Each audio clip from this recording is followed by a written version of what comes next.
anak-anak di Madinah engke bakal terjadi wukuf poe Jumat di akhir zaman. Akbar disebutna di mana wukuf poe Jumat, hati-hati. Nah iya engke di Mina bakal ribut gede, perang anu luar biasa, asup musyrikin kafirin munafikin asup ribut ke di Mina. Wah getih pohara jasa ribuan jelema mararaot lumpatlah ke Mekah. Di Mekah keur ngabayak jelema lantaran ngadenge peperangan anu dahsyat jasa. Ribuan jelema pararae ngan teu asup kafir ai ka Mekah mah. Ditungguanlah seorang kesatria Mahdi teh kakarak datang ti Madinah bainar rukni wal maqam nyanang ke bakalna salat bae di dinya. Allahu akbar. Allahu akbar. Allahu akbar. Hese nanya Allahu akbar. Hese jang nanya lantaran salat deui. Ari Ki Nurjaya mah pan hese salat nanya deui. Sabalikna teh deui. Urang babari jeung nya mah ngobrol kebo segala eneng segala sapi.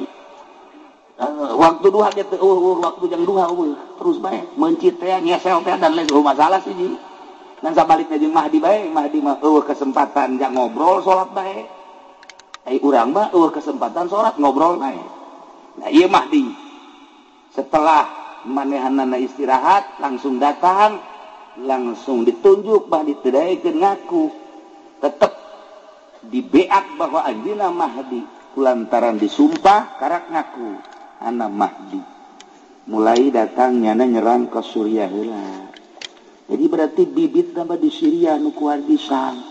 Tidinya bakal ka Irak, tidinya terus ka Palestina, tidinya terus ka Iran, tidinya terus Timur Tengah heula, terus ke Amerika, terus ke Eropa, ke Australia, terakhir di Cisoka. Siapa deh Cisokanya? Ciri-ciri heula kiai dek datang kos kitu kumaha? Ciri-cirina hiji geus loba anu mararabok. Nomor kedua geus loba anak zina. Nomor katilu paharaman ribawi geus teu dianggap riba. Nomor kaopat jelema nu geus deueuh anu ikhlas dina ayana geus teu kandeulean. Di dinyalah bakal turu Mahdi. Kacau bakal unggal negara. Di unggal negara teh bakal kacau heuh. Di urang ge di urang bibit kacauna geus aya. Lantaran organisasi jeung organisasi geus teu ngahiji, partai jeung partai lain deuk ngagungkeun bangsa jeung negara. Kabeh boga kepentingan. Urang lamun nyaritakeun kajerona inggis sabenerna. Timbullah kuari aya ISIS ngaku Mahdi encan sebab teu ngaku Mahdi mah dibeat dipaksa kakarak ngaku. Tapi kuari pan urang sieun inggis lantaran ieu teh lain lalagaan kapan seseorang anu tadina di Al-Qaeda anu hebat jasa ditembak kebol dibawa ku Amerika, dididiklah ku Amerika. Setelah dididik menang ti Irak dikaluarkeun, dianggap bakal manehana ngabantu ke Amerika. Geus surat Amerika teh ternyata istimewa jasa nu teu daek beat kanyana tembak sadisna. Lain lalagaan ieu sadis teh. Kalian tembak teh. Kalian tembak teh. Nyana ditembak kebul. Mun ditanya ieu menang ti mana ilmu ngebul Cisoka. Make naon ieu pelor, paingan pelor hese harita. Ieu diteureyan ku ISIS masalah ieu. Nah, kuari acak-acakan Amerika sorangan jadi tembak bae. Terus bae sahabat asal teu nurut ka tembak bae. Geus ribuan nu korban ayeuna. Ternyata di Indonesia aya pageulana nu beunang di Tasikmalaya. Kamari di Pandeglang. Jelemana bangun poho lupa daratan. Keingetna naon. Pokona asal teu nurut tembak bae. Ieu kan ngeri kuari. Tah, iyalah ISIS. Nuku hari terus nyerang, terusan teureun-eureun. Kan perlu biaya aneh nyana teh kapan nek ngaruntuhkeun Islam, tapi kafir ge dibunuh bae. Di lain sisi jana nek ngabongkar Baitullah lantaran dianggap jelema nu muteran Baitullah teh kafir. Henteu kudu ngamuteran Baitullah ka Allah macak nyana teh. Yuk bebarengan jeung Mahdi.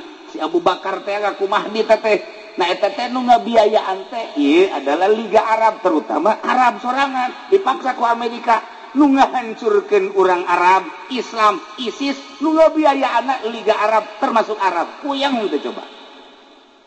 Iyalah lain lalaga adi mah puyang eta secara global na kos kitu.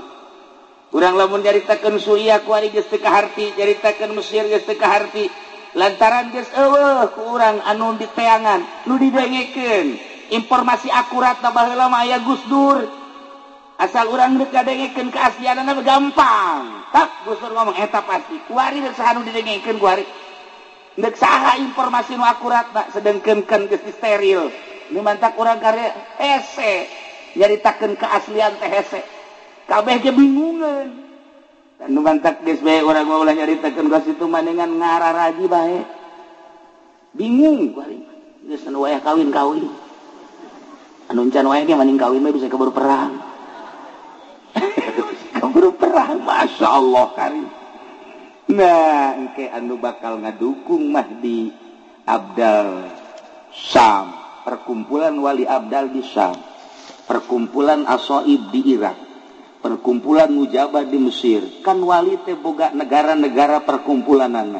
Keseluruhanana di Lubnan, Libanon.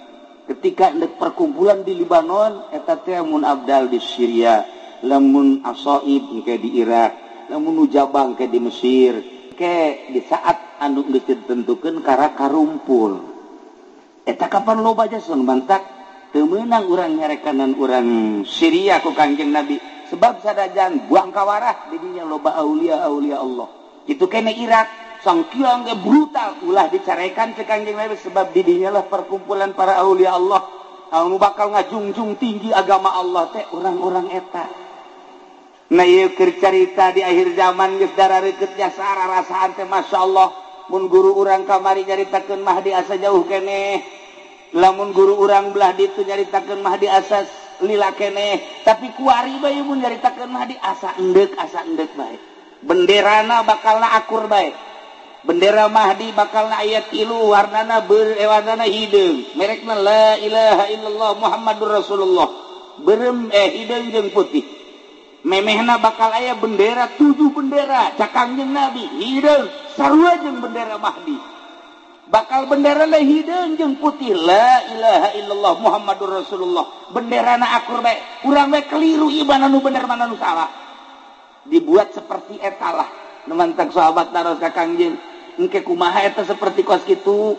Bendera-bendera teh urang tingali bae nu aya di Mekah eta Mahdi nu asli. Nu lain di Mekah eta mah lain Mahdi nu asli. Allahumma ya qadiyal hajat. Allahumma ya qadi. Assalamualaikum warahmatullahi wabarakatuh.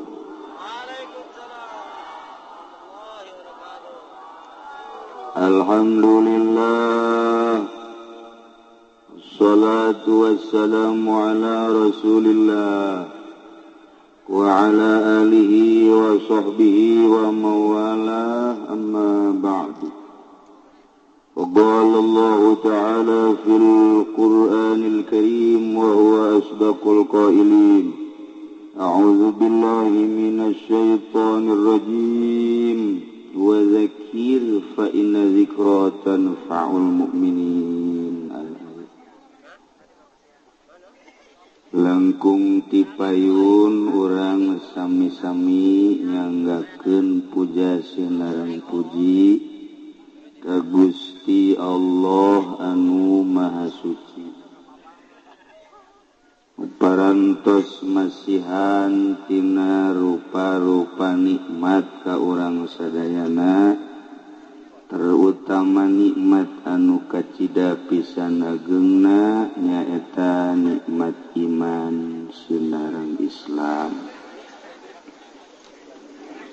Shalawat sinareng salam mugia dilimpahkeun ka junjunan alam Kangjeng Nabi urang Kangjeng Nabi Muhammad sallallahu alaihi wasallam, katut ka para kaluargina oge ka para sahabat-sahabatna rauh para tabi'in asbab tabi'in. Al-mukarramun para alimil ulama, para asatid, para tokoh agama Islam, bil khusus ka kiai anu pangsepuh-sepuhna nu hadir di tengah-tengah haplah urang, yakni Kiai Haji Sapri oge Kiai Haji Jueni. Mudah-mudahan nu karolot-kolot diparanjangkeun umurna, nu ngarora-ngarora mah ditihalakeun. Saki Jueni untung. Nu jelas mah seluruh para kiai, para qori, alhamdulillah katingali rempug ngariung ngaronyok di dieu di bumina almarhum Kiai Haji Jaya can di bumina Kiai Haji Nurjaya rerencangan simkuring waktu dicaringin sekaligus guru. Ulah guru kanyana naklukeun kebo mah geus dibere. Jampe naklukeun kebo ciduhan bae cek yana leungeun haju taplokkeun ka irung sorangan. Salah tante teh. Nah, gitulah para jamaah kaum muslimin wal muslimat rahimakumullah. Dina kesempatan ieu khusus da simkuring umumna urang sadayana dikersakeun ku Gusti Allah kempal di dieu di pondok pesantren Nurul Hikmah. Pondok pesantren Hikmah teh we ngaranna Nurul Hikmah ya.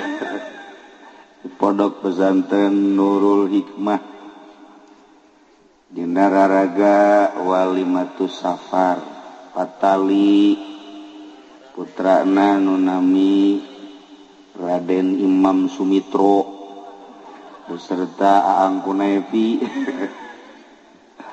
rek berangkat melaksanakeun ibadah haji.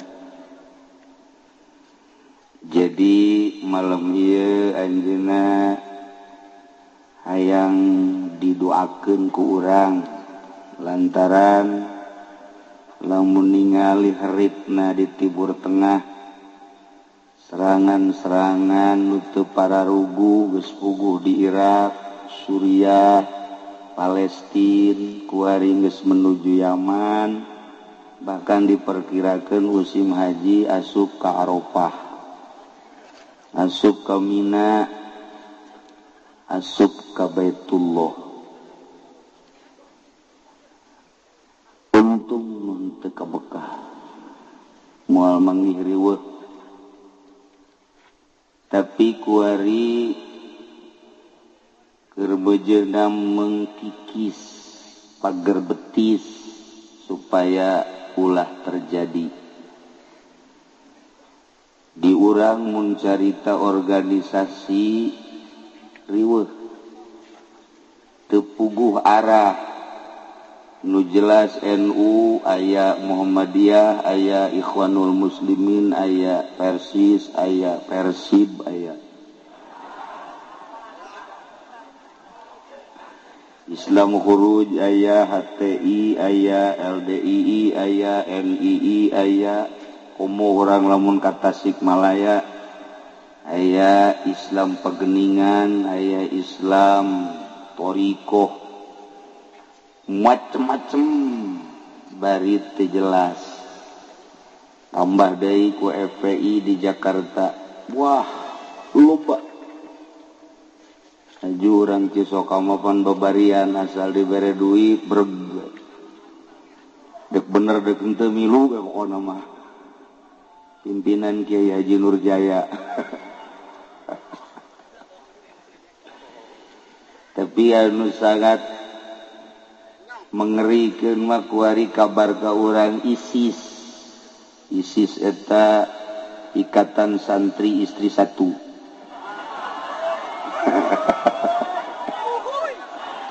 Jadi ulah anu nyandung santri mah asup ka ISIS Ikatan Santri Istri Satu lantaran sieun ka nu kolot nagalak.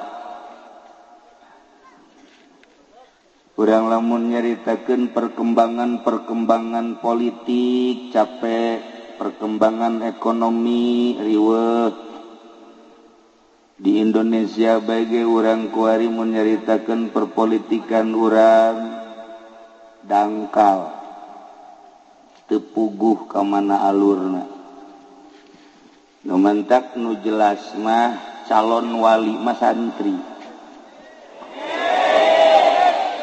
Harapan SMA jara di wali harapan di universitas jara di wali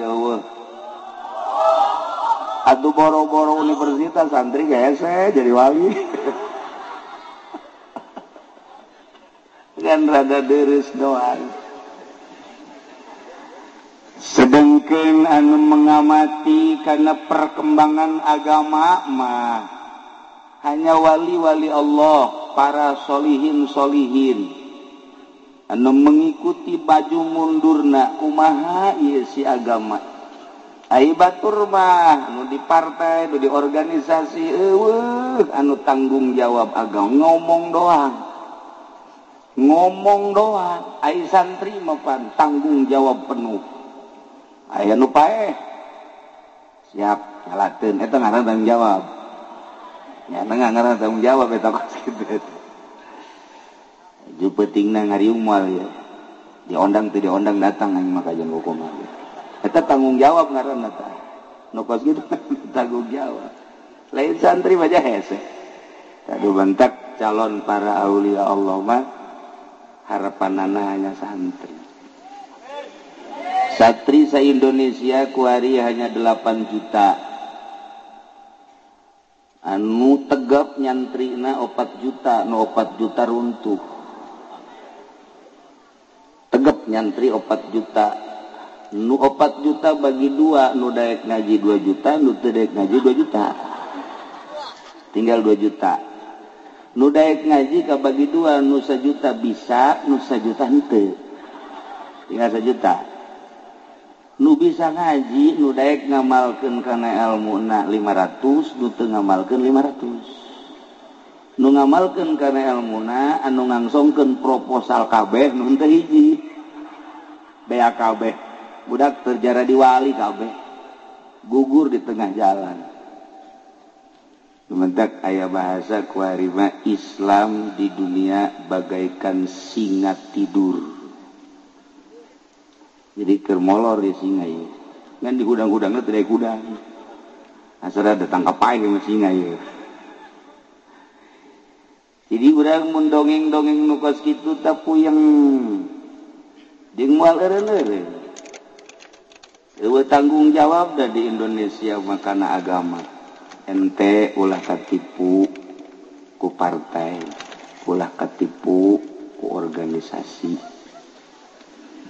Dek memperjuangkeun nu mana bae henteu rek ngagungkeun agama. Eueuh hiji poin diasupkeun ka rancangan undang-undang anu memang di jerona dek ngalaksanakeun agama. Eueuh hiji-hiji adat teu meunang di Indonesia ngasupkeun di rancangan undang-undang tentang agama. Boro-boro agama anu dianggap pokok jilbab bae hiji datang ka saiki wede ora tuntas-tuntas ge. Mengkono di Indonesia mah bloon kabeh. Wah sana mau ge nyanding. Tah adu batak ulah katipu urang geus beta nu geus bangeus kahareupeun siga hade. Raramean bae ulah diasupkeun ka hate ku santri mah. Sebab asal asup ka hate wassalam gesan. Da ulah ya tinggal sakieu deui di Indonesia tinggal 8 juta deui Janu modern mah teu kasukeun kana santri tah mah. Mandalungan tah mah nu kitu mah. Nu asli santri nu sabtu tadi teh eta sakitu deui. Aduh, can kapotong ku nu bobogohan. Aduh, kapotong ku HP bae. Ya Allah. Lamun urang nyaritakeun alam, mimiti alam teh alam arwah, kemudian ke alam dunia, isuk pageto alam barzah, ke alam mahsyar, ke alam akhirat. Di alam arwah Kangjeng Nabi Ibrahim dipanggil ku Gusti Allah. Cek Gusti Allah, Ibrahim gerokeun seluruh manusia seru ku anjeun supaya daratang ka Mekah ngalaksanakeun ibadah haji. Matak di Al-Qur'an dijelaskeun wa adzin fin nasi bil haji ya'tuka rijalan wa ala kulli dhamiri yatina min kulli fajjin amiyq. Wallahu a'lamu bimuradih wa adzin fin nasi wahai Ibrahim gerokeun ku maneh manusia supaya ngalaksanakeun ibadah haji ka dieu ye ka Mekah. Engke lamun kumaneh digerokeun jelema bakal ngajawab. Mun ngajawabna sakali bakal ka Mekahna sakali. Mun ngajawab baheula 2 kali ka Mekahna bakal 2 kali. Lamun ngajawab 3, 4, 5 dan selanjutnya bakal ka Mekahna sesuai jawaban baheula. Mata Kangjeng Nabi Ibrahim naik di alam arwah ka Jabal Abi Kubais, tinggal ngaran kuari jadi istana Raja Pahat kuari Abdullah. Kangjeng Nabi Ibrahim 4 jihad, mimiti ke arah barat, kemudian ke arah selatan, timur, utara, bahasana akur. Cak Kangjeng Nabi Ibrahim, ayuhan nas, ayuhan nas, ayuhan nas, innallaha farada alaikumul hajja fahujjuhu. Sanyana Allah geus mardukeun ka aranjeun kabeh munggah haji. Hayu geura marunggah haji. Eta manusa aya nu ngajawab, aya nu henteu. Mun ngajawab sakali, mun 2 kali, mun 3 dan selanjutnya ngajawabna ku bahasa labbaik Allahumma labbaik. Mudah-mudahan ware di dieu baheula ngajawab. Sehingga babari berangkat ibadah haji ka tanah suci. Terserah kumaha bae carana. Beres Kangjeng Nabi Ibrahim ngegero, iblis CS naik. Cak iblis aing ge bisa nurutan kos kitu ieu. Hebat iblis ge. Ayuhan nas, malah pasehan iblis sial. Ayuhan nas, ayuhan nas, ayuhan nas, innallaha farada alaikumul hajja fahujjuhu. Hei manusia orang Cisoka tak iblis. Ditambahan ku Cisoka tak iblis belon. Allah geus bardukeun munggah haji ka marana teh. Hayu geura marunggah haji. Urang Cisoka brong kabeh ngajawab. Labbaik Allahumma labbaik. Anu 2, nu 3, nu 4. Tah, lamun baheula ngajawab seruan Kangjeng Nabi Ibrahim, hajina haji mabrur. Lamun ngajawab seruan iblis bakalna jadina haji mardud. Pan tadi mah urang Cisoka ngajawabna tina ngajawab seruan. Tuh, sia nu ngomong kan? Mardud sia. Nauzubillah min. Nu mantak aya 2 tipe engke jelema teh munggah haji teh. Aya anu hajina mabrur, aya anu mardud. Babari teh mangge sakitu bae teh. Haji mabrur ayakuna ayarji'a khairan mimma kana, sapulang ti Mekah leuwih bagus tibatan memeh ka Mekah. Lamun jelema munggah haji balik ti Mekahna leuwih bagus tibatan memeh ka Mekah, gas tunjuk rame-rame mabrur. Anu mabrur teh geus teu asing deui, al hajjul mabrur laisa lahu jazaun illa jannah, surga. lamun balik di Mekahna lojore minimal angger bekos gitu berarti hajina mardud. Meme munggah haji tilok make kopiah, tas munggah haji gitu make kopiah. Meme munggah haji teh osok bobonceng si mbak balik teh boh tambah jeung si embok. Silaka ieu mah ieu, saha ieu mardud ieu. Ndak kula bandek nanya bae ka urang Cisoka, di Cisoka di dieu kira-kira cak pandangan mata urang loba anu mabrur tah loba anu mardud. Sakali deui nu mabrur apa mardud? Coba contohan saurang mana? Tunjuk saurang di dia. Mardud. Nauzubillah min. Baliklah cedak kiai mah daripada mardud mual ke Mekah jiblong. Can pugu karu geusieun mardud. Dek mabrur dek mardud urusan Allah. Nu penting mah naik kapal Garuda di jero kapal teh aya dugelis. Sakitu bae. Hese bae neangan dugelis cara di Cisoka eueuh. Irung marancung di luhur kapal mah kulitna lelemu sarareungit deui. Di Cisoka mah ngaranna ge deukeut ka Solear tuh lain deui.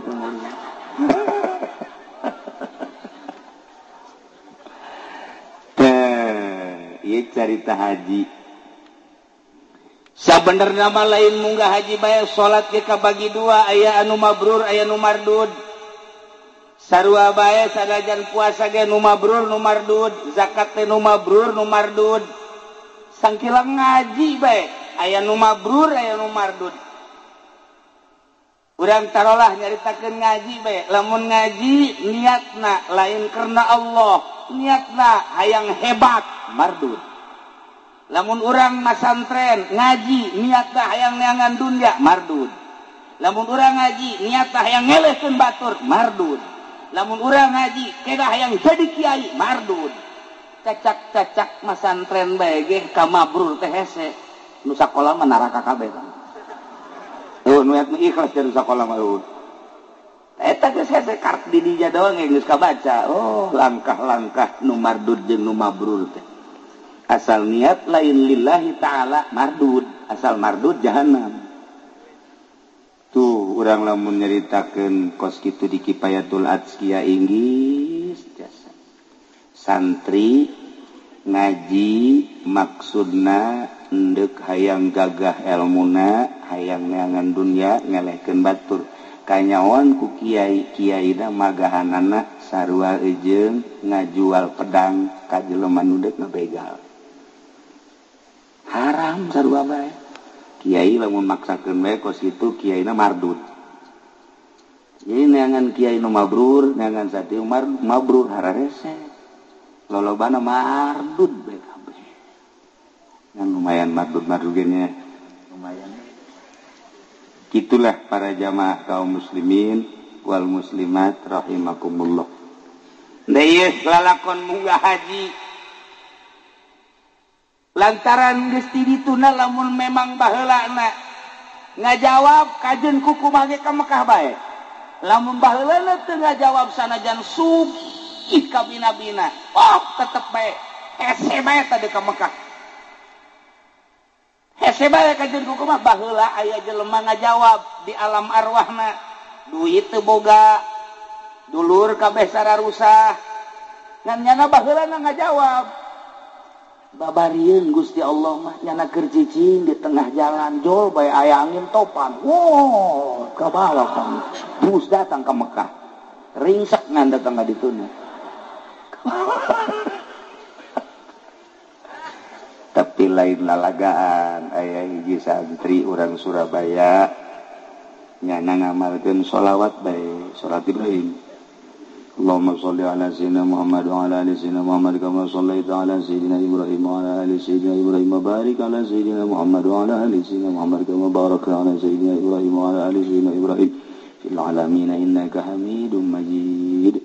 Saminggu 4.440 di Surabaya nyana nganterkeun dulurna zaman di Halim Perdana Kusuma. Begitu dulurna asup nyana dia milu asup teu kadeuleun ku penjaga asup ka kapal nyana dia milu asup ka kapal teka deulan eta mah geus ngan di jerona teka bagian kursi kan atuh perekan pan itu boga pisah ajeun geus kana mah cicing mah tapi teka deulan datang aman biasa datang gaji dah dan lain sebagainya ke Mekah teka deuleun ieu berkat maca sholawat Ibrahimiyah terus ke Madinah terus balik ngan pas dek balik di Jeddah timbang barang kemudian paspor nyana kan teu boga tanya paspor teu boga kadeuleu tanya mah kadeuleu barang balik mah kadeuleu meureun di dinya kurang wirid gajeun ku kumaha ge tah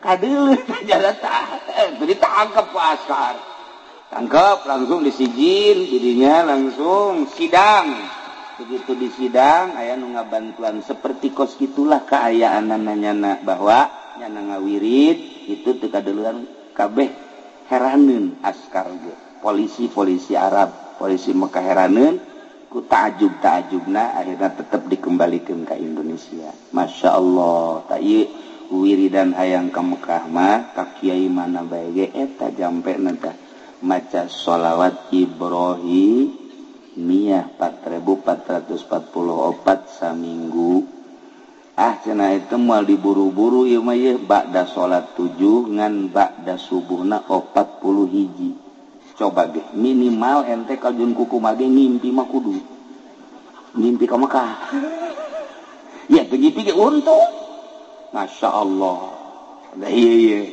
sholawat manjur luar biasa.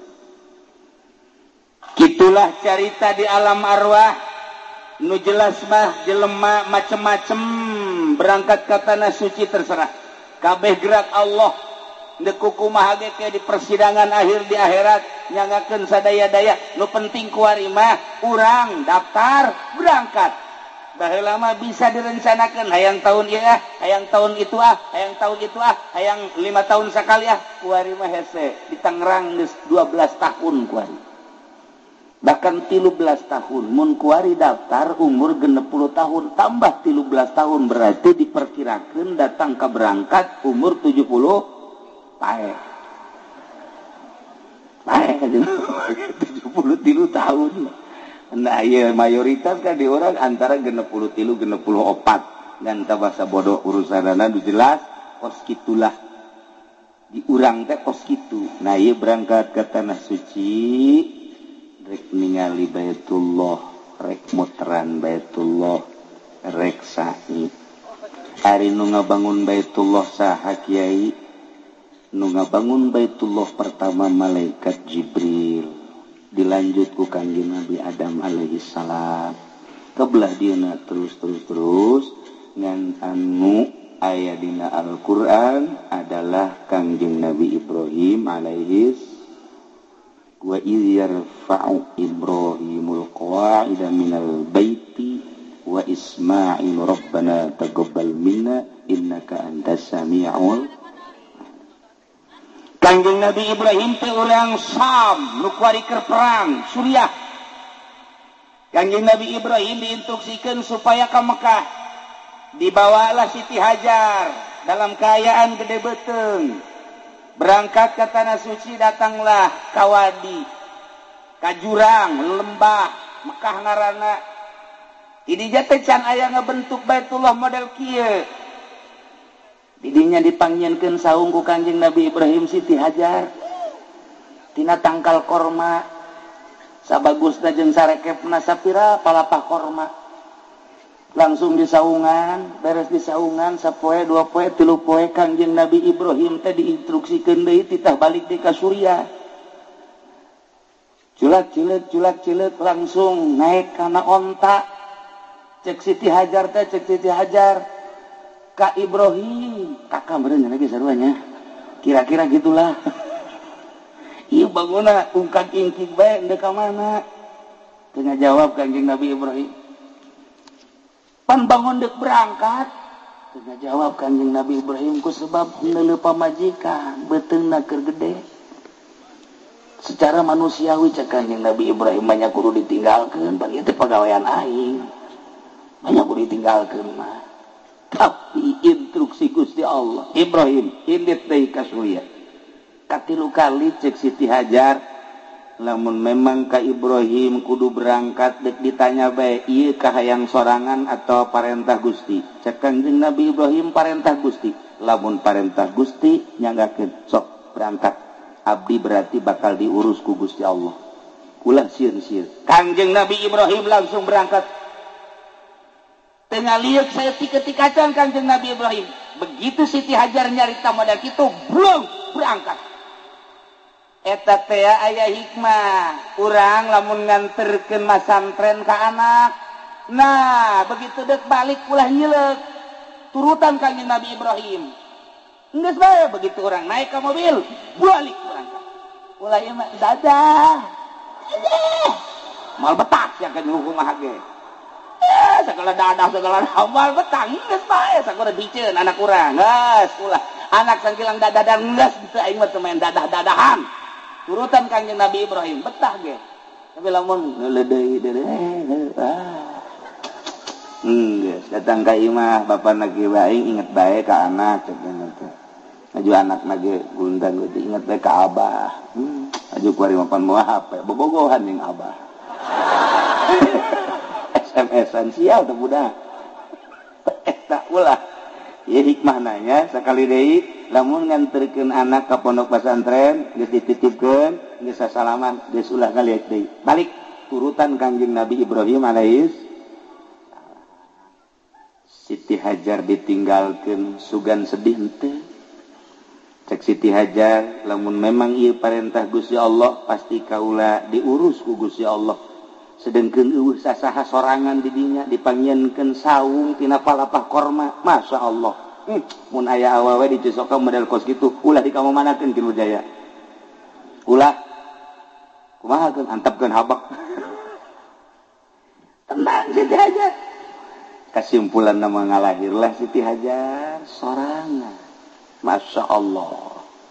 Tidinya er-eran orok sakumaha biasa orok perbekalan aya kene tidinya langsung minum tina bekal ngan henteu anggeus kuranglah perbekalan dahaga nu aya katingali orok letahna kaluar semu nu hayang minum cai susu Siti Hajar can aya caian lantaran encan diisian ku nanaon Siti Hajar langsung make beber bawati surya warna beberna beureum nu mantap dipake warna beber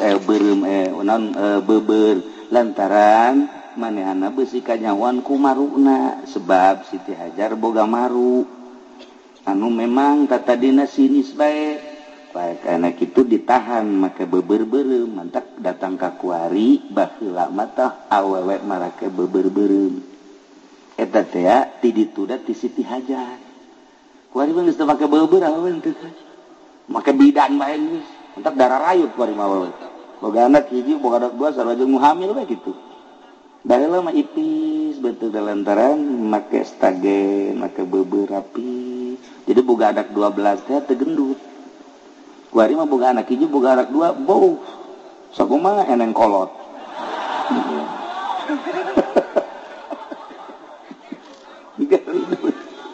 Bebe aju aya hikmahan lamun aya jelema sakolot baheula ieu mah mun aya jelema masuk ka guguran 2 bulan kaguguran 3 bulan kaguguran ulah hese-hese sakolot urang baheula teangan beubeur awewe sok talikeun ka dieu ditalikeun ka dieu asal nali bae ka dieu masya Allah hikmahna luar biasa kitulah para jamaah kaum muslimin wal muslimat rahimakumullah Siti Hajar naik kasopa maksudna neangan jelema sugan aya jang menta tulung ditinggali ku Siti Hajar teu aya terus ka marwah ningalian jelema beusi sugan aya jelema rek menta tulung teu aya neangan deui terus ka marwah deui tidinya luak lieu kasopa deui luak lieu teu aya geus 7 kali aya suara kita ningali ke arah Zamzam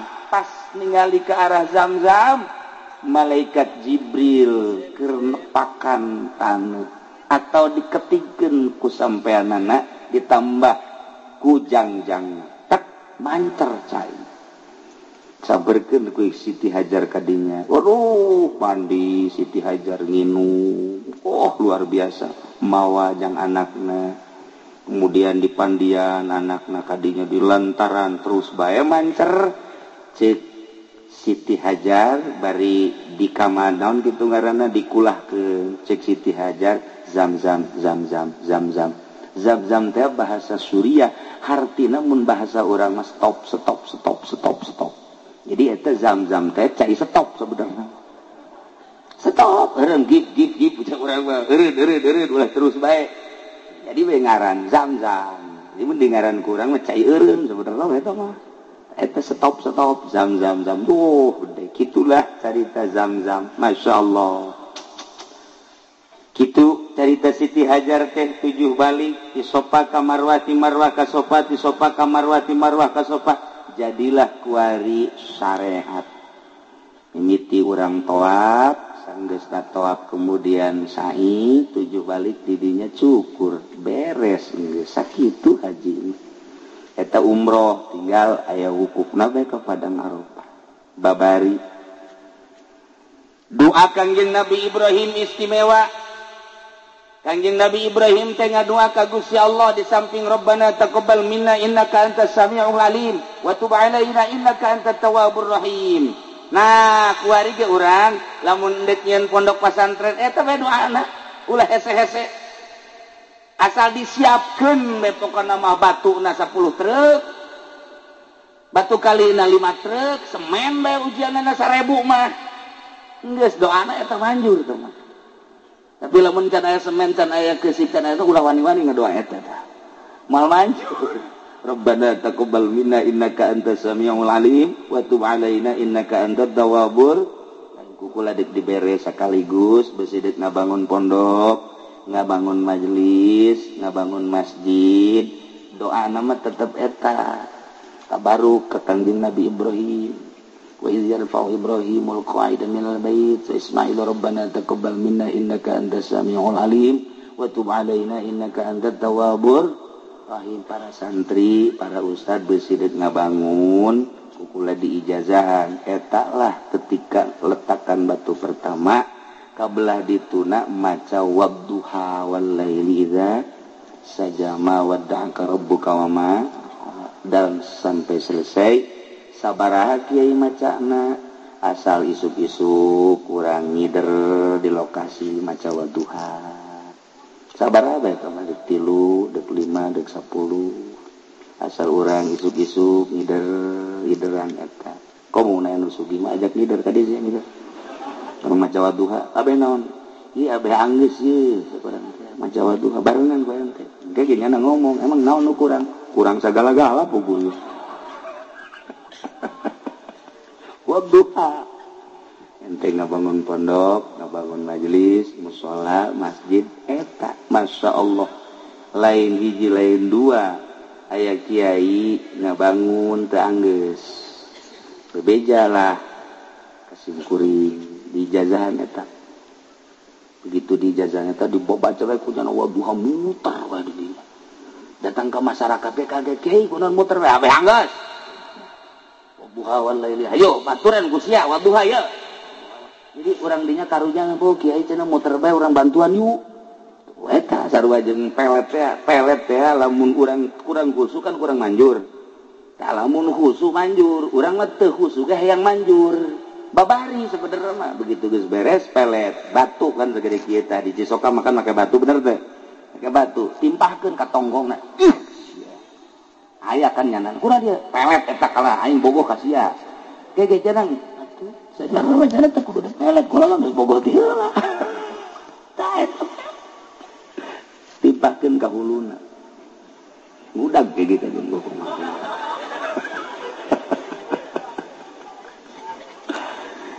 tahilah lalakon tentang Baitullah dibangun ku Kangjeng Nabi Ibrahim setelah Kangjeng Nabi Ismail gede.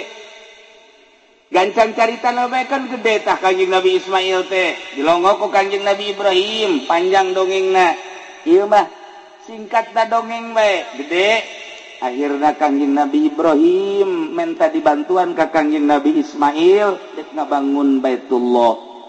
Kangjeng Nabi Ibrahim jadi tukang basna, Kangjeng Nabi Ismail kenek na langsung nu nyodor-nyodorkeun batuna Kangjeng Nabi Ismail nu jadi basna Kangjeng Nabi Ibrahim.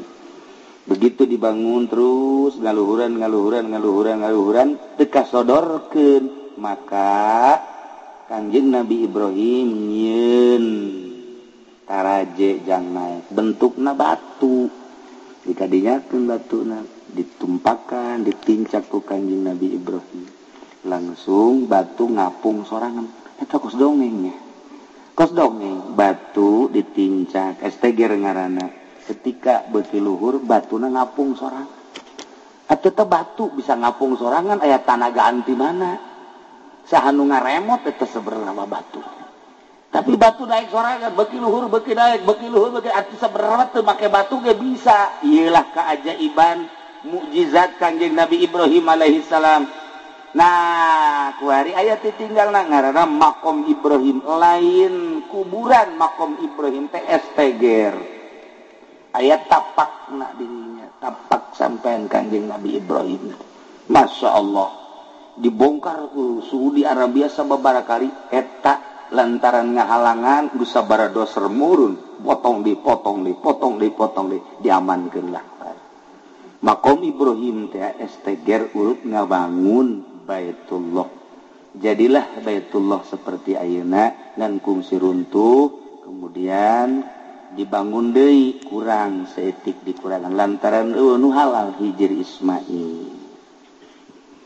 Kuari manggis indah jasa Baitullah teh.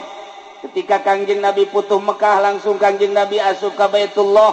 Bahkan ku Kangjeng Nabi teh hari tadi titah dua lawangna. Andai kata bakal laluasa mah teu kira-kira bakal fitnah dijieun dua lawangna ngan cek Kangjeng Nabi keun bae antepkeun lah hiji bae.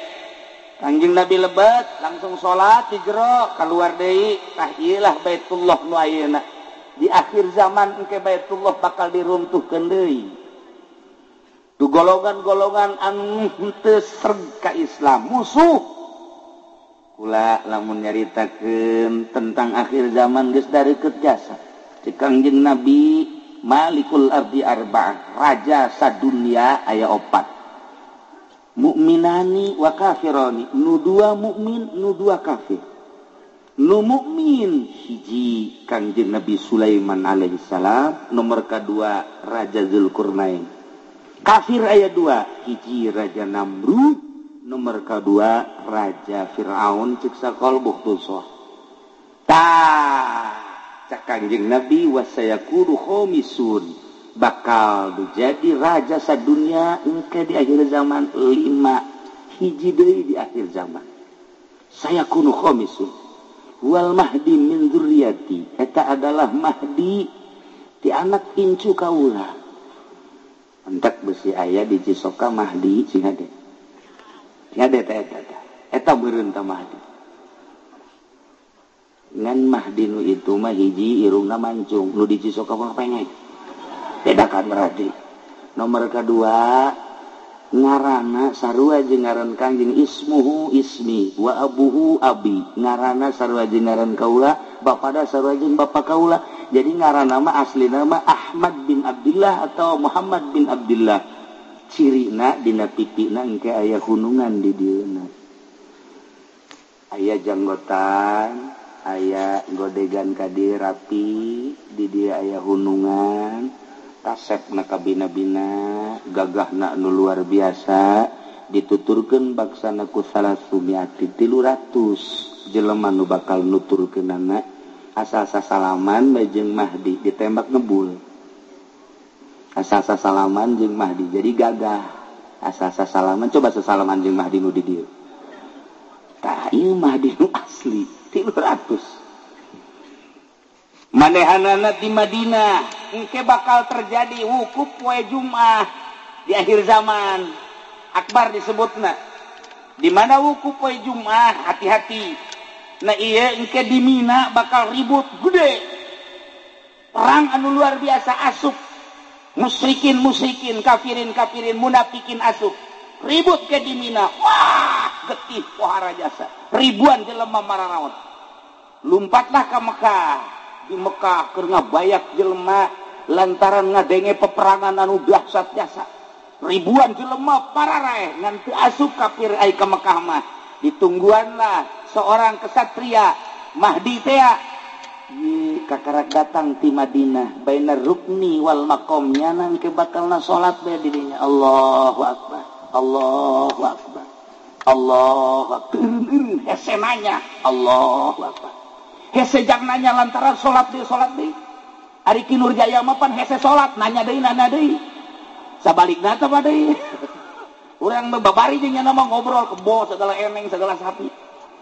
Waktu duha dia waktu jam duha terus bae mencit teh ngesel teh dan lain masalah sih ji. Dan sabaliknya jeung Mahdi bae, Mahdi mah kesempatan jak ngobrol salat bae. Ai urang mah kesempatan salat ngobrol bae. Nah ieu Mahdi. Setelah manehanana istirahat langsung datang, langsung ditunjuk Mahdi teu daekeun ngaku. Tetep dibeat bahwa anjeunna Mahdi kulantaran disumpah karak ngaku anak Mahdi. Mulai datangnya nyerang ke Suriah heula.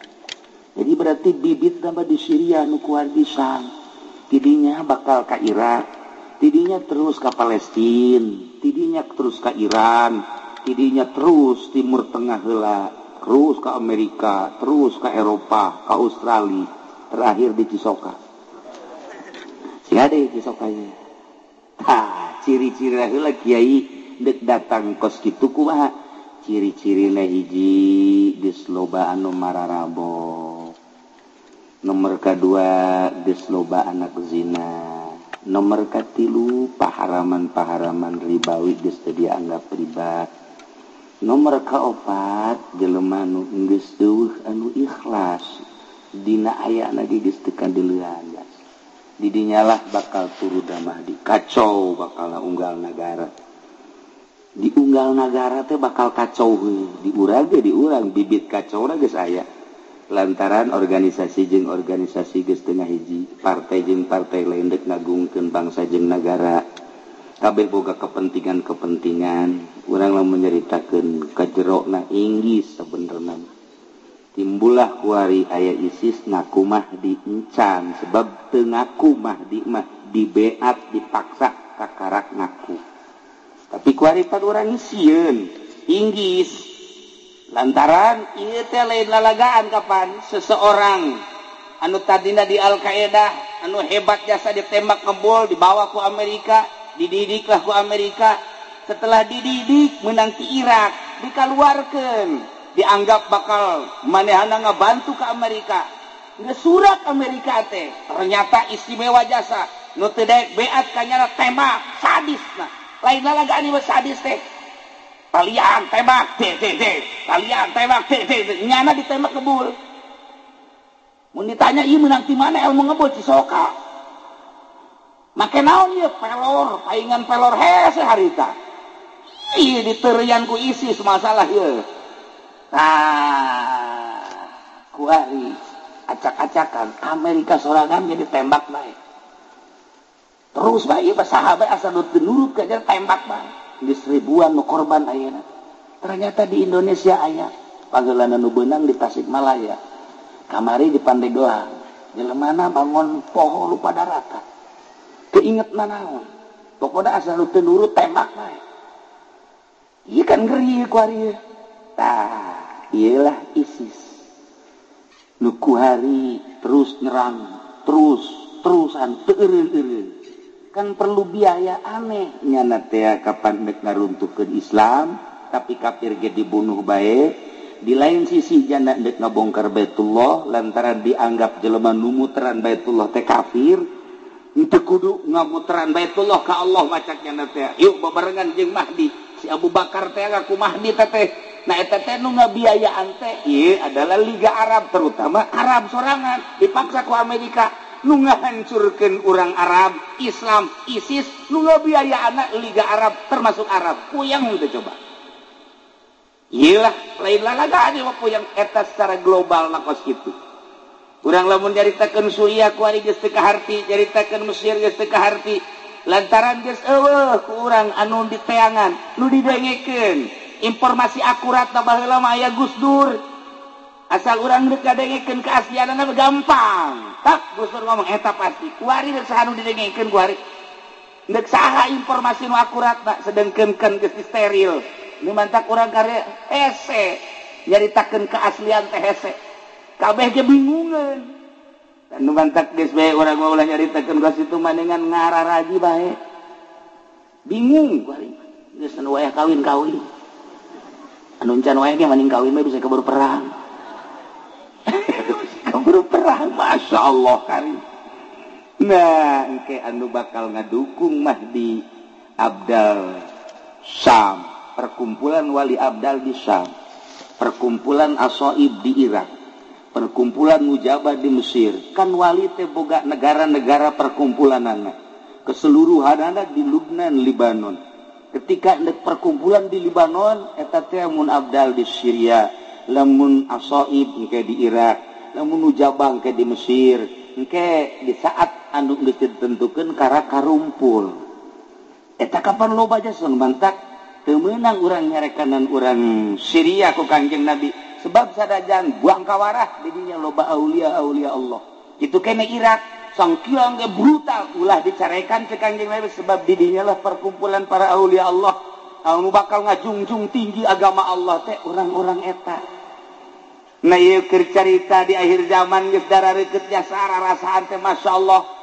mun guru urang kamari nyaritakeun Mahdi asa jauh keneh lamun guru urang belah ditu nyaritakeun Mahdi asa lila keneh tapi kuari bae mun nyaritakeun Mahdi asa endek bae benderana bakalna akur bae bendera Mahdi bakalna ayat 3 warnana warnana hideung merekna la ilaha illallah Muhammadur Rasulullah beureum hideung jeung putih memehna bakal aya bendera 7 bendera Kangjeng Nabi hideung sarua jeung bendera Mahdi bakal bendera na hideung jeung putih la ilaha illallah Muhammadur Rasulullah benderana akur bae urang bae keliru iman anu bener mana nu salah dibuat seperti eta lah nu mantak sahabat naros ka Kangjeng engke kumaha eta seperti kos kitu bendera-bendera teh urang tingali bae nu aya di Mekah eta Mahdi nu asli nu lain di Mekah eta mah lain Mahdi nu asli tapi bendera napan ka urang ge bendera kos karitu ambalaya malah di dia di Nurul Hikmah bener nah hideung liam ngadeulana sehingga ada isi sebuah hiasan ya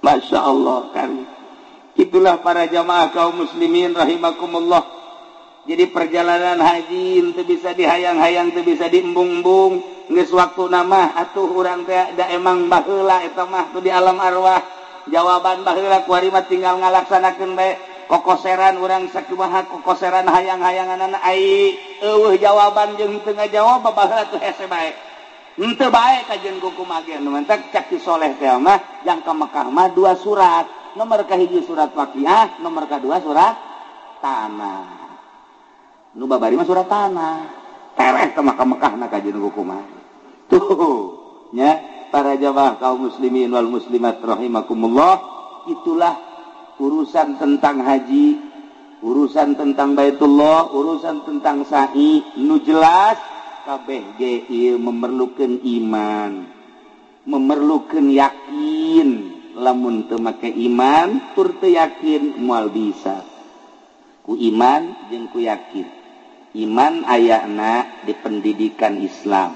Pendidikan Islam nambahan iman jeung nambahan yakin. Di luar pendidikan Islam iman hararese yakin makomo urang ngageserkeun kayakinan kan hese ieu ngageserkeun kayakinan teh hese urang teh kuari yakin kieu yakin mah aing mah ieu kayakinan aing mah lamun teu dahar lapar atuh kajeun kumaha ge kitu bae sebab kayakinanna urang mah kana dahar bae lamun kayakinanna kana dahar sanajan isuk-isuk ka dahar uduk 2 piring ke jam 10 ditansia geus dahar encan ai tadi tama uduk lain dahar sebab can yakin dahar sebab yakinna dahar tak ieu kehese jase gageserkeun kayakinan ibadah jadi santri teh ya mimiti ngaji amil aju ngaji jurumiyah ngaji alfiah terus ngaji johar maknun mantek cuman dan lain sebagainya gampang kabelah dia ngaji usul fikih ya warokot usul naon gitu gaya tulis jamul jeung enteng tong kos itu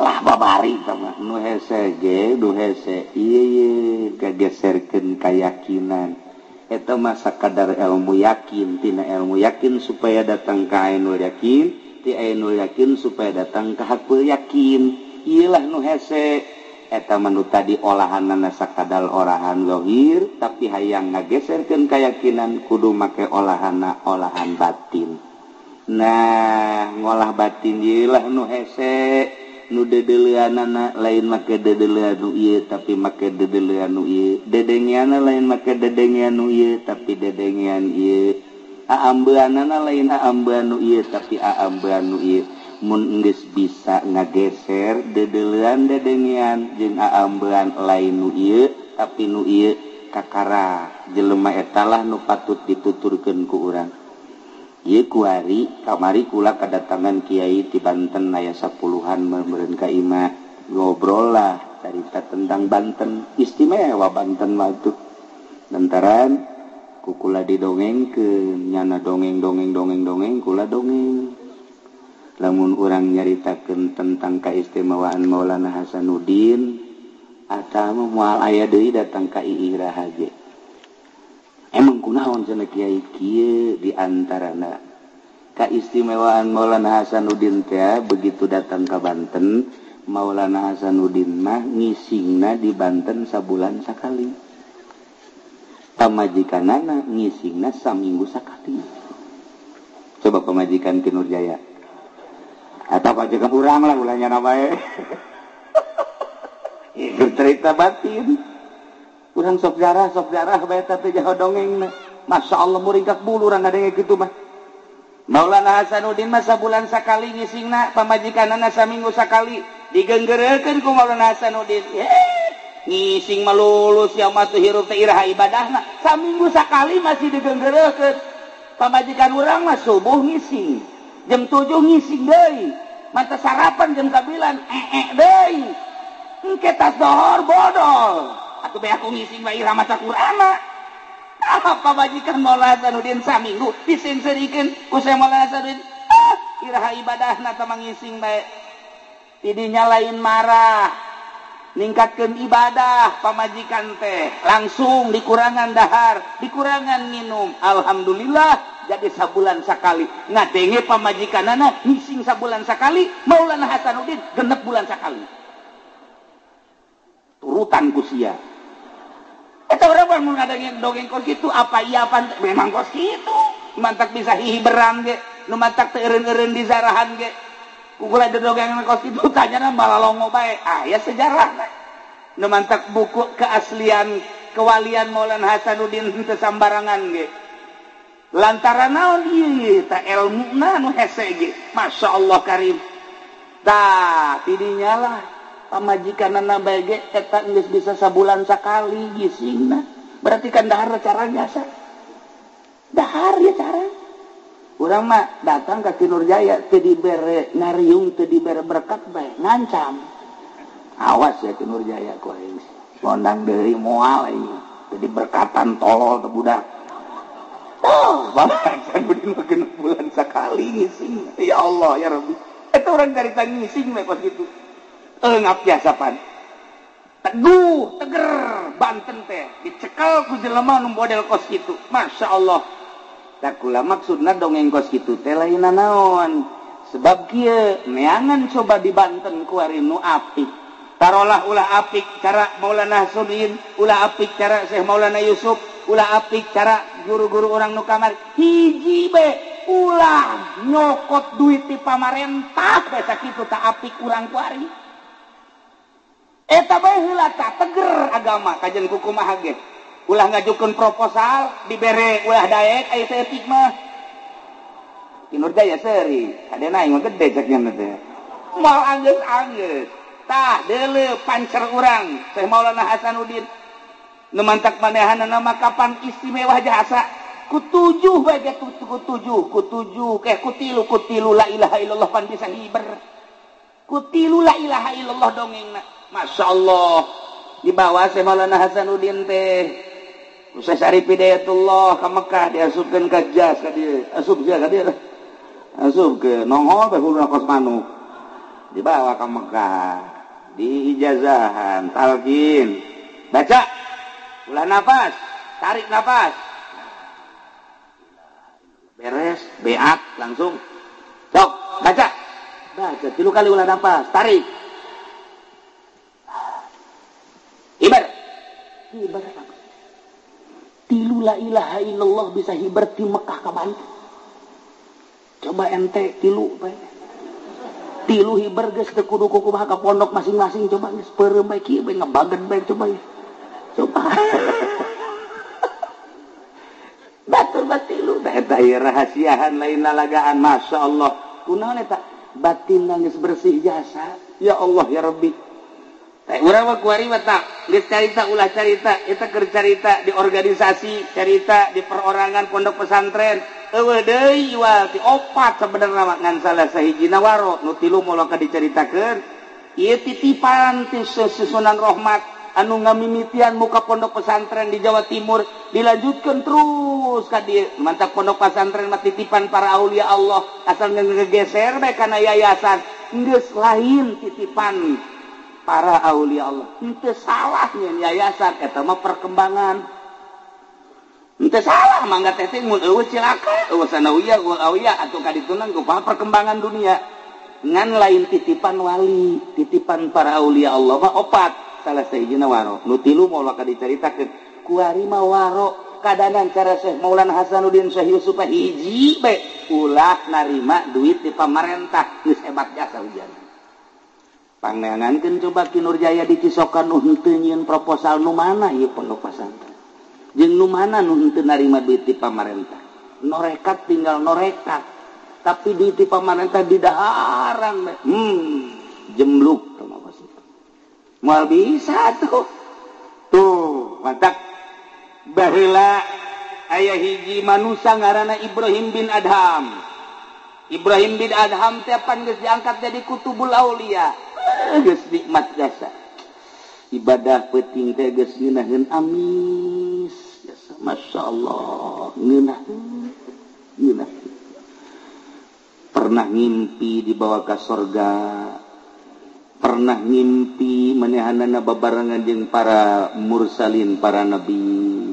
Geus dijelaskeun bahwa tempat anjeun ieu surgana. Geus senyum bae. Masyaallah. Nyana ngadoa ka Gusti abdi ieu pan geus jadi makhluk surga. Nu ku abdi dipenta abdi mah hayang nyaho tatangga abdi kuari saha engke di surga nu babarengan jeung abdi nu deukeut ka abdi. Dibere ilham Ibrahim bin Adham lamun maneh hayang nyaho babaturan maneh tuh aya di Mesir ngaranna eta tempatna di dinya. Teong. Nyana ti Baghdad langsung berangkat ke Mesir. Begitu datang nanyakeun ka urang lembur eta. Ampura kula jauh-jauh ka dieu rek nanyakeun hiji jelema ngaran si anu. Masya Allah cak urang Mesir. Atuh kunaon jauh-jauh neangan si eta. Kitu kunaon? Pemabok lah takap sama. Nu bener nyaah katingali anjeun mah dina tarang tukang sujud, katingali dina pis tukang ibadah, katingali dina kentel tukang zuhud, katingali dina mata tukang cerik. Koneangan jelema tukang mabok, maning indit ka ditu.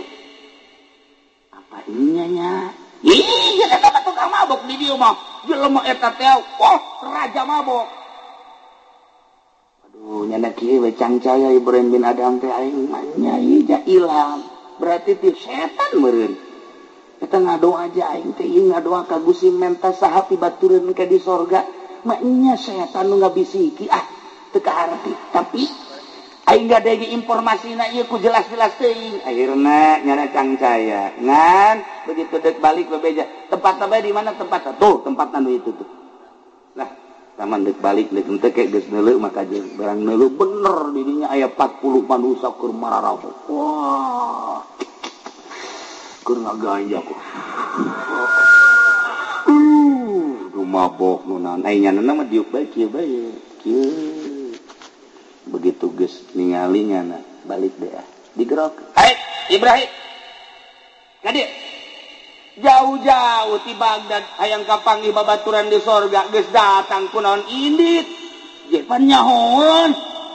Wah cak Ibrahim aing eleh ya kunyana ye. Ayo ka dieu mendak ka dieu nu jadi masalah cak Ibrahim bin Adham kok nyahoon aing teh ka dieu deuk neangan ti batureun sanu ngabeja aja ngobrol ge encan ulah sok sombong jadi ahli sorga.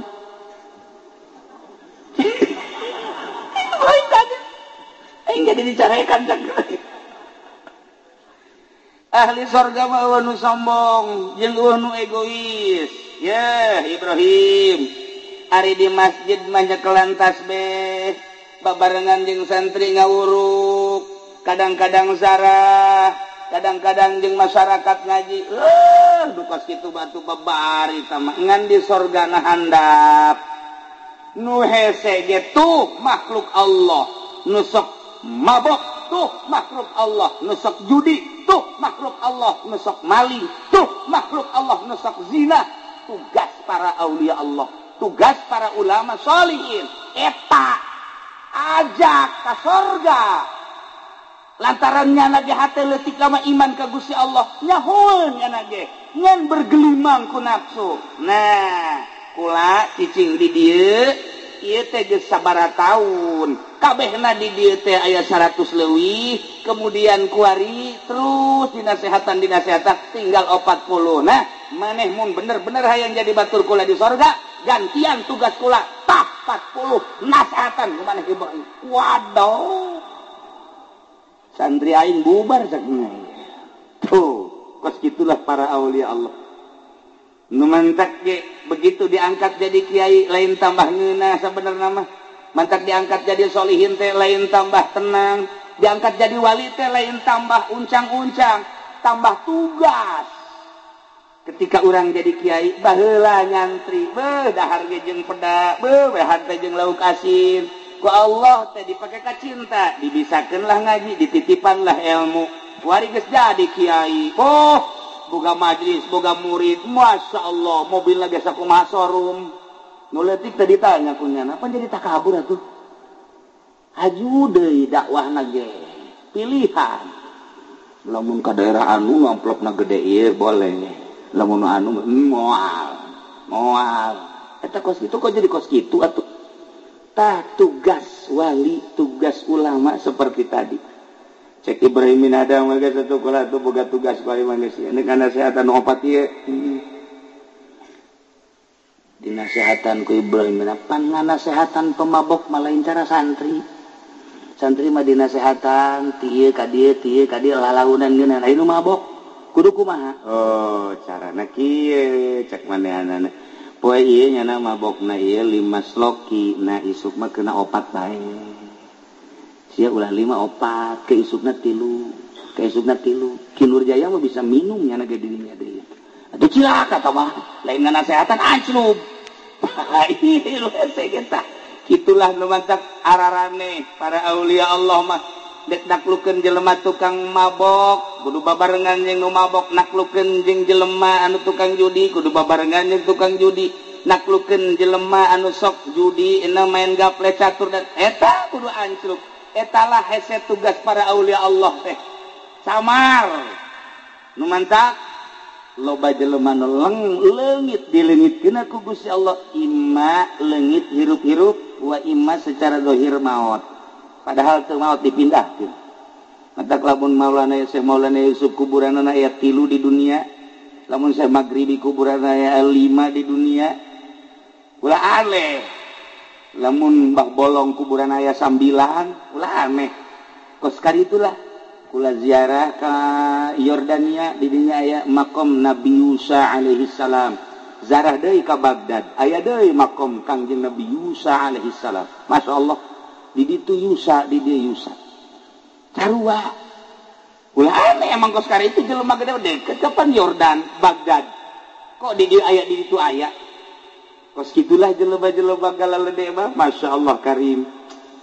Nah gitulah para jamaah kaum muslimin wal muslimat rahimakumullah sakadar urang make mata nu ieu ceuli nu ieu irung nu ieu ribut nu aya teu meunang ngadenge kiai teu meunang ngadenge nu sugih teu meunang ngadenge nu gagah hasud aya tapi ketika make nu ieu tiis nu mentak Tuan Syekh Abdul Qadir mengenaheun bahasana ulah pesimis ngahareupan kaula mah lantaran mun boga papanggulan teu kabawa kula siap manggul mun kira-kira henteu kabawa ku MT kula nu mangmawakeun mun kira-kira henteu nyaho jalan ka akhirat kula bakal nuduhkeun kira-kira henteu nyaho kana pimaknaeun secara hakiki kula bakal nuduhkeun ngan ulah deuleu zahir kula nu dideuleu adalah pelaksanaanna ieu urang babarna nina matak waktu Sidina Ali begeungeun biasa ngomongna lam a'bud robban lam arah kaula mah moal ngaibadahan pangeran nu teu kadeuleu ku kula berarti kadeuleu ku Sidina Ali mah pangeran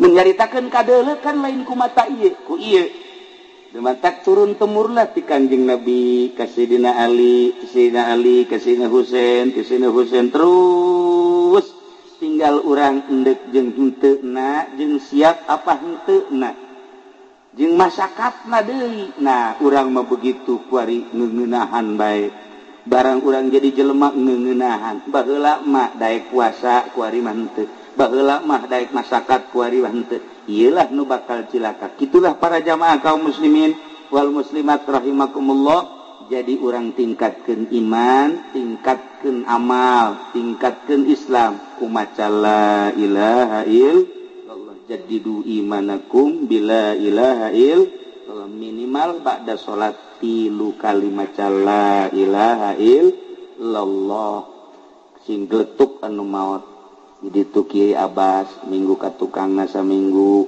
nikahkeun kula kemudian besan milu ngabesan karangkas bitung ka Kiai Endim peutingna maot berbarengan jeung eta di dieu Ki Hamzah maot berbarengan jeung eta isukna di Garut deui maot deui teu muriang deui loba jasa ieu nu maot teh masyaallah karintahkeun bae nu maot mah ngan urang mah mun maot mudah-mudahan aya dina ridho Allah Subhanahu wa taala aya dina keur ibadah ka Gusti Allah Subhanahu wa taala sakitu bae mentana jadi embung-embung paeh mah datang bae dihayang-hayang aya encan mah henteu bae nu penting mah deuk iraha bae maot asal aya dina ridho Allah Subhanahu wa taala kitulah para jamaah kaum muslimin wal muslimat rahimakumullah balikan deui al hajjul mabrur laisa lahu jazaun illal jannah beudu balik ti Mekah teh tas ibadah haji kemudian ziarah ka Kangjeng Rasul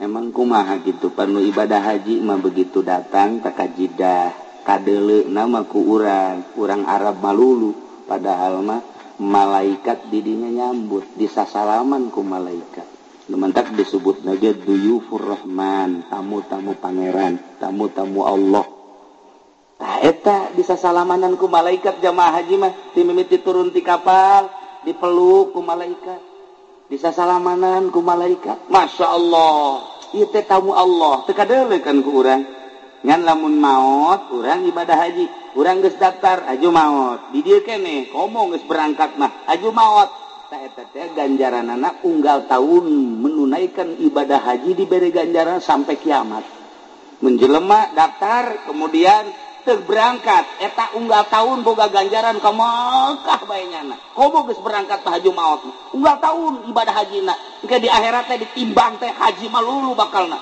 ditimbang amat teh ieu ganjaran haji malulu lantaran maot jangan di perjalanan atau manehna geus setor maot lamun dibandingkeun ku urang maningan urang daftar haji maot apa maningan ka Mekah lamun ka Mekah kan sakali tapi lamun maut unggal tahun kamu ke maning mana? Tetap orang embung heran. Embung bae orang mah. Ya karim, masya Allah. Tah itu cerita ganjaran ke Mekah anu luar biasa. Oh mau datang ke Madinah, ulah disangka Kangjeng Nabi teu ningalikeun. Ulah boga keajaiban hiji. Waktu tahun 90 genep jeung almarhum Abah begitu zarah ka makom Kangjeng Nabi macet di ditu ka dieu di ditu di bebu salam teh pan kuari mah kaditu kabeh keriba bisa di ditu bab Jibril bisa di dia bisa macet anu luar biasa kula di dia abah di dia ngahalangan abah kagencet di ditu ka dieu geus enak gencet luar biasa wah asana ieu mah paeh di dia ini asana paeh cak kula ieu ini ningali abah kula ge geus kikituan bae nu saejeuna sarua macet ngadu di ditu ka dieu eta langsung bae hadiah ka Kangjeng Nabi langsung nya Kangjeng Nabi nage aya hadiah beres kunaon aya jelema jangkungna gedena jangkungna ti di jelema biasa kaluhur 1/2 meter ti jelema nu biasa kaluhur 1/2 meter di sisiran bukna kasep irungna mancung teu make kopea terus make baju putih ka dieu teu make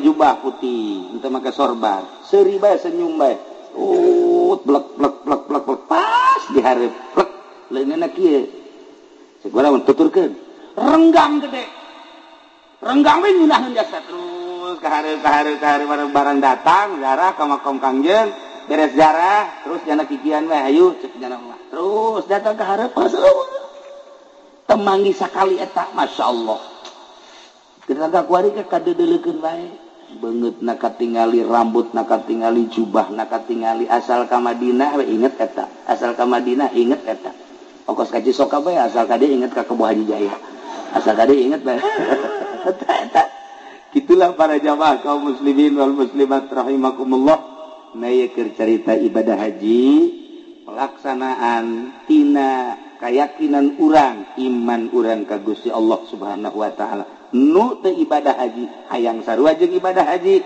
sarua sakumaha nu ku Kangjeng Nabi dicaritakeun urang salat Jumat isuk keneh salat Jumat sarua jeung ibadah haji al Jumatu hijul fuqara salat Jumat munggah hajina nu palalaki gitulah para jamaah kaum muslimin wal muslimat rahimakumullah carita ibadah mah teu kudu munggah haji bae jam munggah haji ge ibadahna ka Allah di dieu urang ibadahna ka Allah Allah mah deukeut jasa ka urang di mana bae urang taqarrub ka Allah jadi mantap ulah kaget namun Habib model Habib Lutfi jangan mah salat di mana bae ngalawudu beres tak salat dirinya Allahu akbar urang mah teu sanggup salat di tempat eta lamun dipikir ku urang atuh Allah nama teh di mana mah aya ieu urang mah kudu rapi teh kudu malah Habib Usman mampan salat di jalan Allahu akbar salat duha teratrit polisi teu wani nya salat duha bae 8 rakaat Allahu akbar macet terus ka ditu Allahu akbar mun Haji Jaya kuwi kos kitu atuh di penjara can ka badana Habib Usman makan kos kitu Allahu akbar ya Allah ya Rabbi gitulah jelema-jelema laluhur urang nyaritakeun Habib Usman komo nyaritakeun Syekh Maulana Hasanuddin nah ieu urang nyaritakeun ngisingna 6 bulan sakali berarti teu dahar-dahar kan kok dibere kuat eta ulah aneh lamun eta nyaritakeun kakuatan kuari aya jelema kiai kira-kira geus sataun parahna ngagoler bae ketika kula kamari umroh nyana geus bebeja bae hayang geura datang kucu hayang geura datang geus umur cenah teu kapanggih deui begitu kula datang langsung ngalayan kunaon ieu nu dek dicaritakeun lainna naon sataun teu ngadahar sangu nginum saeutik kok kuat biasa kadang-kadang udang kadang-kadang leumpang biasa teu ngadahar sangu sama sekali ngan nginum doang saeutik dibere kuat ku Gusti Allah jadi aing dibere kuat mah babari dia teu muriang sakitu muriang sataun geus teu ngadahar sangu nginum ge saeutik tadi anakna datang deui ukula ditanya kumaha ieu alhamdulillah cenah bukan itu aja ngadahar sangu dan teu ngadahar sangu tapi kuat coba urang coba ulang ngadahar sangu mulai ti esuk ngan urang nyiapkeun kuburan baheula nanya urang ya daya keur carita tentang ibadah haji tentang pembuatan Baitullah tentang sa'i tentang jelema-jelema anu laluhur horeng kabeh ge ieu adalah ku kaapikanana apik mah hate geus urang ngapikeun diri ka Gusti Allah Subhanahu wa taala ulah cabet teuing di akhir urang doakeun mudah-mudahan putra Kiai Haji Nurjaya imamna aangna jeung sarombonganana ieu mudah-mudahan dibere jag-jag ku Gusti Allah dibere sehat ku Gusti Allah dibere giat ngalaksanakeun ibadah hajina bisa balik deui ka dieu kalawan salamet teu aya halangan naon itu keneh urang nu hadir di dieu mudah-mudahan urang kabehan bisa ningkatkeun ibadah ka Gusti Allah Subhanahu wa taala. Sakitu bae urang ngadoa ka Gusti Allah. Allahumma shalli wa sallim ala sayyidina Muhammadin fil awwalin wal akhirin wa barik wa sallim wa radiyallahu ta'ala an sadatina ashabi sayyidina Rasulillah ajma'in. Amin ya Allah ya rabbal alamin. Allahumma hdina siratal mustaqim. Allahumma hdina siratal mustaqim. Allahumma hdina siratal mustaqim. Siratal ladzina an'amta 'alaihim minan nabiyyin wasiddiqin wasyuhada'i wassalihin wa hasuna ulaika rafiqa. Dzalikal fadlu minallahi wa kafa billahi 'alima. Allahumma ij'alhu hajjan mabruran wa sa'yan mashkura wa dhanban maghfura wa tijaratan lan tabura ya 'alima ma fis sudur. Akhrijna ya Allah minadh dhulumati ilan nur. Akhrijna ya Allah minadh dhulumati ilan nur. Akhrijna ya Allah minadh dhulumati ilan nur.